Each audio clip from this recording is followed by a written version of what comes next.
Assalamualaikum warahmatullahi wabarakatuh.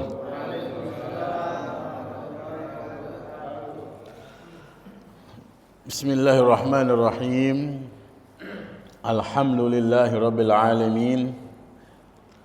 Wassalatu wassalamu ala asyrafil mursalin Sayyidina Muhammadin wa ala alihi wa sahbihi ajma'in.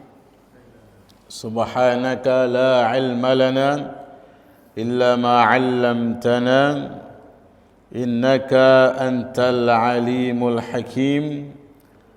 Rabbi shrah li sadri wa yassir li amri wahlul 'uqdatam min lisani yafqahu qawli wa saddid lisani wahdi qalbi bihaqqi sayyidina Muhammad sallallahu alaihi wasallam. Amma ba'du. Fa ya ma'asyiral hadirin wal hadirat rahimakumullah. Malam ini kita membahas hadis yang ke-14 dari kitab Al-Arba'in An-Nawawiyah, 40 hadis lebih yang disusun oleh Al-Imam Yahya bin Sharaf An-Nawawi rahimahullah. Hadis ini dibawakan oleh Ani bin Mas'udin radhiyallahu ta'ala anhu, oleh sahabat Abdullah bin Mas'ud radhiyallahu anhu, semoga Allah Subhanahu wa taala meridhoinya. Qala, beliau Abdullah bin Mas'ud mengatakan, qala Rasulullah sallallahu alaihi wasallam, telah bersabda Rasulullah sallallahu alaihi wasallam, la yahillu damumri'in muslimin, tidak halal darah seorang muslim, illa bi ihda thalathin, kecuali sebab salah satu dari tiga ini baru darah seorang muslim tersebut halal. Yang pertama adalah as-sayyibu az-zani. As-sayyibu az-zani, seorang muslim atau muslimah yang dia ini sudah mempunyai pasangan, suami atau istri, kemudian berbuat zina, maka ini darahnya halal. Oleh karena itu syariat menghukum seorang muslim atau muslimah yang sudah menikah, sudah mempunyai pasangan suami atau istri, berzina dengan hukuman dirajam sampai mati. Kemudian yang kedua, wan nafsu bin nafsi. Wan nafsu bin nafsi, orang yang membunuh dengan sengaja dan tidak dimaafkan oleh keluarga korban. Kalau dimaafkan oleh keluarga korban, maka membayar diat 100 ekor onta. Diat 100 ekor onta. Ini yang kedua. Darah seorang muslim menjadi halal sebab dia membunuh. Sebab dia membunuh dengan sengaja. Wan nafsu bin nafsi ini nyawa dibalas dengan nyawa. Ini yang kedua. Kemudian yang ketiga kata Rasulullah sallallahu alaihi wasallam, wattariku lidinihi al-mufariq lil jamaah. Yang meninggalkan agamanya, yang keluar dari jamaahnya, artinya adalah murtad. Jadi 3 orang ini baru darahnya boleh ditumpahkan atau halal darahnya. Yang pertama, seorang yang sudah menikah, mempunyai suami atau mempunyai istri, dia berzina, hukumannya dirajam sampai mati. Begitu juga yang kedua, orang muslim atau muslimah yang membunuh dengan sengaja, maka hukumannya dibunuh. Kemudian yang ketiga, wattarik lidinihi al-mufariq lil jamaah, yaitu yang keluar dari agamanya, yaitu murtad. Selain daripada 3 ini sudah dijelaskan oleh Rasulullah SAW, la yahil, tidak halal atau haram darah seorang muslim. Dan ini disampaikan dalam khutbah Rasulullah sallallahu alaihi wasallam saat beliau haji. Saat beliau haji, beliau menyampaikan khutbahnya di Arafah, di Haji Wada. Beliau setelah memuji Allah Subhanahu wa taala, kemudian di antara isi khutbahnya adalah fa inna dima'akum wa amwalakum wa a'radakum alaikum haramun ka hurmati yaumikum hadza wa syahrikum hadza wa fi baladikum hadza. Sabda Rasulullah SAW di antara khutbah beliau adalah, ketahuilah bahwasannya fa inna dima'akum, darah kalian, wa amwalakum, harta kalian, wa a'radakum, dan kehormatan atau harga diri kalian itu haramun, sangat terhormat. Kahormati yaumikum hadza, seperti kehormatan hari ini, yaitu hari Arafah, hari yang termulia sepanjang tahun. Wa fi syahrikum hadza, kehormatan kalian, darah kalian, harta kalian, kehormatan kalian, harga diri kalian seperti kehormatan bulan ini, yaitu bulan Dzulhijjah. Wa fi baladikum hadza, dan kehormatan, kemuliaan darah kalian, harta kalian, harga diri kalian seperti kehormatan negeri ini, yaitu Makkah Al-Mukarramah.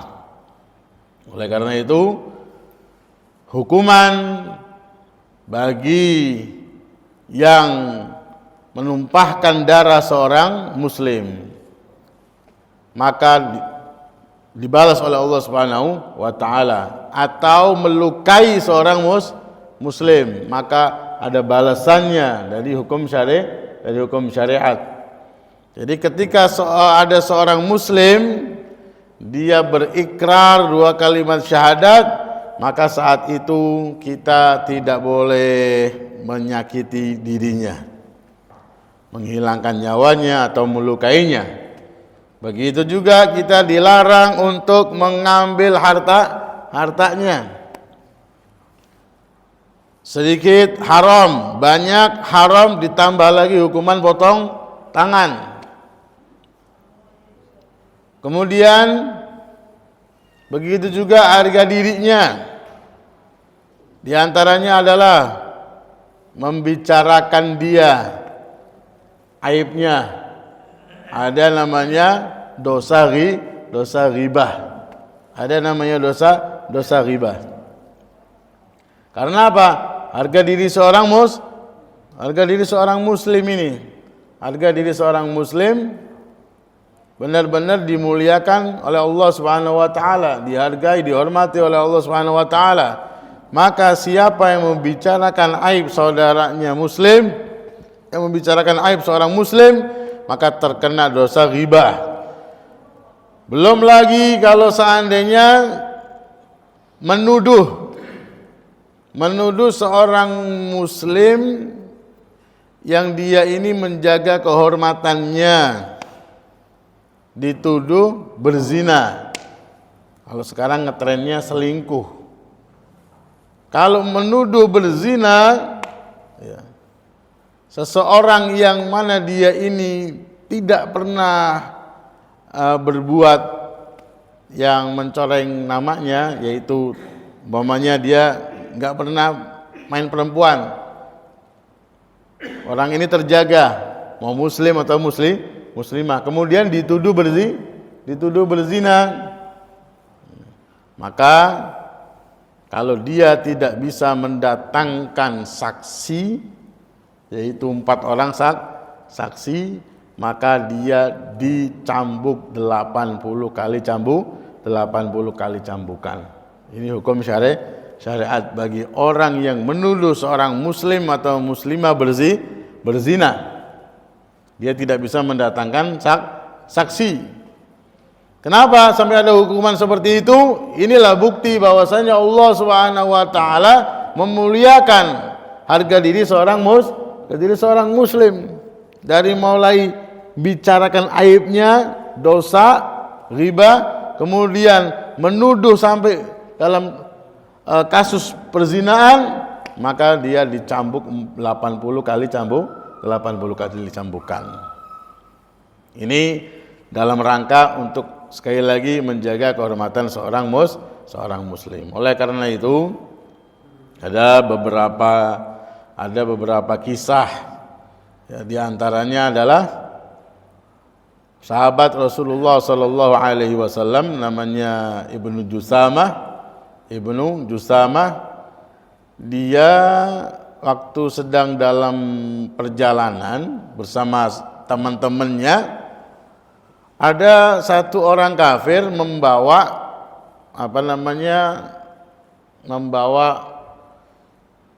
barang atau harta yang banyak. Orang kafir ini kemudian karena merasa takut ada kelompok muslim lewat, ini orang kafir ini khawatir barangnya diambil, yang mana jadi harta rampasan nanti, takut seperti itu, atau dirinya takut dibunuh, maka dia mengucapkan salam Islam, Assalamualaikum, dan mengucapkan 2 kalimat syahadat. Namun Ibnu Jusamah ini menghampirinya dan membunuhnya, mengambil barangnya.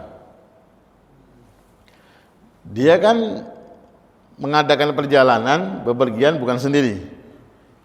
Akhirnya kasus ini sampai kepada Rasulullah sallallahu alaihi wasallam. Kasus ini sampai kepada Rasulullah sallallahu alaihi wasallam, kemudian Rasulullah panggil dia dan Rasulullah marah besar kepada Ibnu Jusamah ini. Karena marah besar, maka Ibnu Jusamah ini takut. Maka dia mengatakan kepada Rasulullah SAW, ya Rasulullah, istaghfirli. Artinya mintakan ampun kepada Allah Subhanahu wa taala untuk aku. Rasulullah jawab apa? La ghafarallahu lak. Allah tidak mengampuni kamu. Kemudian 1 pekan dari kejadian ini, Ibnu Jusamah ini meninggal dunia. Kemudian ketika akan dimakamkan, jasadnya ini tidak diterima oleh bumi. Sudah dibuatkan makam, ketika diletakkan dilemparkan oleh bumi.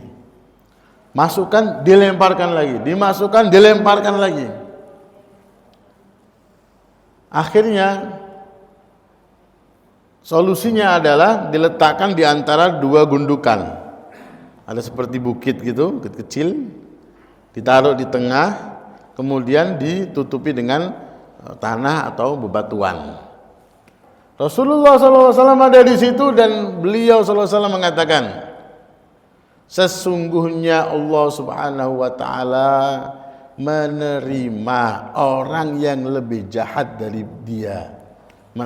Sesungguhnya bumi menerima orang yang lebih jahat daripada dia.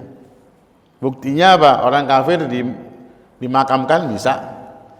Sesungguhnya bumi menerima yang lebih jelek daripada dia. Akan tetapi Allah Subhanahu wa taala ingin memperlihatkan kepada kalian bagaimana akibatnya hukuman dari Allah Subhanahu wa taala bagi orang yang dia membunuh atau menumpahkan darah seorang manusia yang sudah mengucapkan dua kalimat syahadat. Padahal sudah jelas orang tadi mengucapkan dua kalimat syahadat disebabkan karena terpaksa, tersudut, takut. Padahal seperti itu sudah jelas, makanya sahabat itu berani membunuh. Tapi Rasulullah SAW marah besar. Oleh karena itu, di dalam hukum Islam, kalau orang siapapun juga sudah mengucapkan asyhadu alla ilaha illallah wa asyhadu anna muhammadar rasulullah, muslim.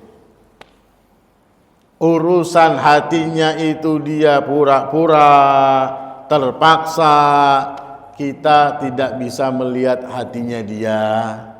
Kita hanya melihat yang zahir, kita melihat yang kelihatan. Makanya kan ada larangan suudzon.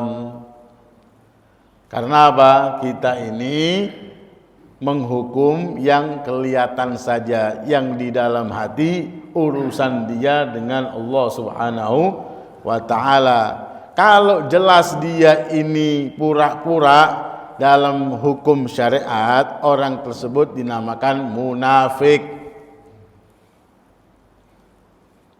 Dia mengucapkan dua kalimat syahadat, artinya masuk Islam, tapi hatinya tidak percaya dengan Islam, itu namanya munafik. Di zaman Rasulullah di Madinah banyak orang-orang munafik.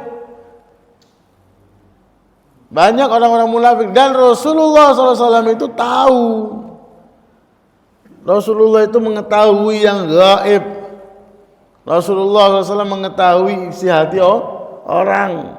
Dalam hatinya sama sekali tidak ada keimanan. Fulan. Bahkan Rasulullah tahu pemimpinnya Abdullah bin Ubay bin Salul. Tahu pimpinannya orang munafik. Tapi apakah Rasulullah SAW menghukum mereka dengan hukuman mati? Tidak. Dibiarkan oleh Rasulullah SAW. Artinya dalam hukum kita manusia, hukum Islam, sekali lagi, siapa yang mengucapkan dua kalimat syahadat, ya sudah dia muslim. Kalau umpamanya buat film non muslim mengucapkan dua kalimat syahadat, muslim dia muslim. Umpama film. Nah, ketika ditanya umpamanya, kamu kan non muslim mengucapkan dua kalimat syahadat, kamu sekarang muslim, langsung dia mengatakan aku bukan muslim. Nah, berarti dia keluar dari Islam. Namanya apa? Murtad. Yang tadinya kafir, muslim, bukan kafir lagi, murtad. Murtad lebih parah daripada kafir, lebih parah. orang murtad itu tetap mempunyai kewajiban-kewajiban dalam agama Islam. Tapi kalau dia melaksanakannya tidak sah. Karena syarat-syarat wajib ibadah itu adalah muslim, akil balik, ada muslim.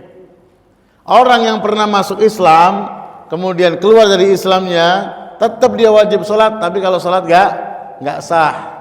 Jadi dosanya orang murtad ini, dosanya itu berlipat-lipat terus.